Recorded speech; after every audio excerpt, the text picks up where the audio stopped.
द्रौपदी की सुंदरता के 6 अद्भुत रहस्य जिनके बारे में इंद्रलोक की अप्सराएं भी नहीं जान पाईं। Welcome to my YouTube channel Gyan Sagar में आपका बहुत बहुत स्वागत है। ऐसी ही आध्यात्मिक वीडियो के लिए हमारे चैनल को लाइक करें, शेयर करें, सब्सक्राइब करें और कमेंट बॉक्स में हमें कमेंट करके बताएं।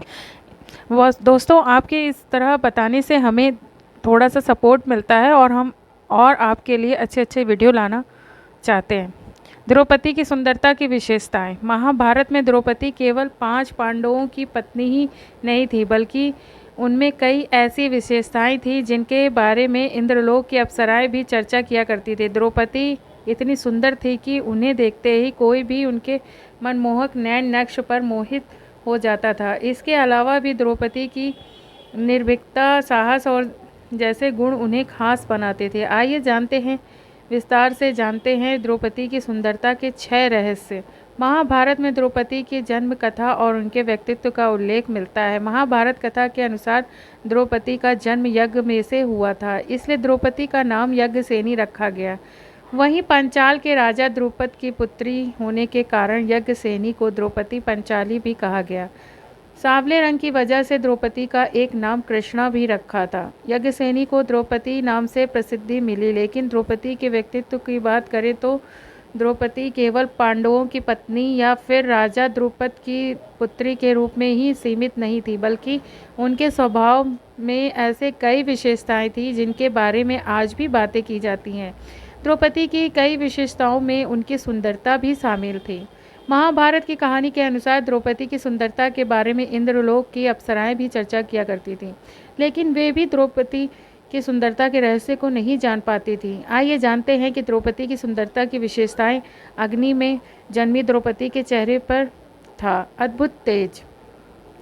द्रौपदी का रंग सांवला और उनके नैन नक्श इतने मनमोहक थे कि उन्हें देखने वाले देखते ही रह जाते थे। सांवले रंग के कारण द्रौपदी का नाम कृष्णा था। द्रौपदी राजा द्रुपद द्वारा दिए गए यज्ञ कुंड से उत्पन्न हुई थी, इसलिए उन्हें यज्ञसेनी भी कहा जाता था। अग्नि से उत्पन्न हुई द्रौपदी के चेहरे पर इतना तेज था कि उन्हें देखने वाला कोई भी व्यक्ति उनसे प्रभावित हुए बिना नहीं रह पाता था। क्रोध में द्रौपदी का चेहरा अग्नि के समान और भी कठितवान हो जाता था। द्रौपदी की कोमल काया थी मजबूत।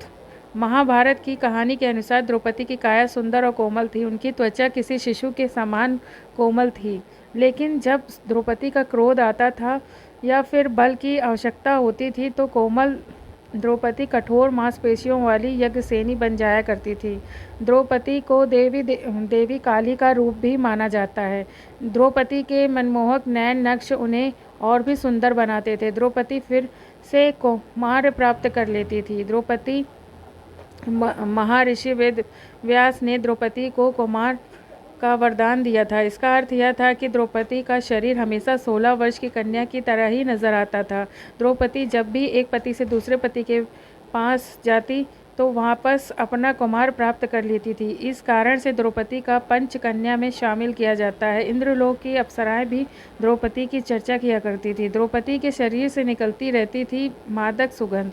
महाभारत की कहानी के अनुसार द्रौपदी के शरीर से ऐसी अद्भुत सुगंध निकलती थी जिसका मुकाबला कोई इत्र या फूल भी नहीं कर सकते थे।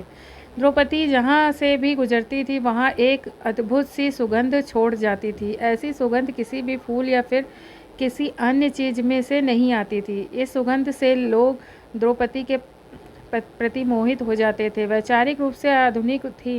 द्रौपदी द्वापर युग की स्त्रियों के लिए कई तरह की सीमाएं निर्धारित की गई थी, लेकिन द्रौपदी की वैचारिक अभिव्यक्ति उन्हें काफ़ी आधुनिक बनाती थी। द्रौपदी कर्म करने पर विश्वास रखती थी। वरिष्ठ जनों के आदर सत्कार करने के गुण के साथ द्रौपदी में अन्याय विरुद्ध आवाज़ उठाने का साहस भी था। द्रौपदी न्याय और अन्याय के बीच अंतर को जानती थी। यही कारण है कि जब द्रौपदी की का भरी सभा में अपमान हुआ तो द्रौपदी ने न्याय की मांग की और कुरुक्षेत्र की रणभूमि पर न्याय और अन्याय के बीच युद्ध हुआ। द्रौपदी के पास थी कई अद्भुत कलाएं। द्रौपदी केवल सुंदर और वैचारिक अभिव्यक्ति वाली स्त्री ही नहीं थी, बल्कि द्रौपदी के पास कई गुण और अद्भुत कलाएं भी थी। द्रौपदी बहुत भावुक होने के साथ बुद्धिमान भी थी। साथ ही द्रौपदी को नृत्य, गायन, पाठशाला, राजनीति, समाजशास्त्र आदि विषयों का ज्ञान भी था।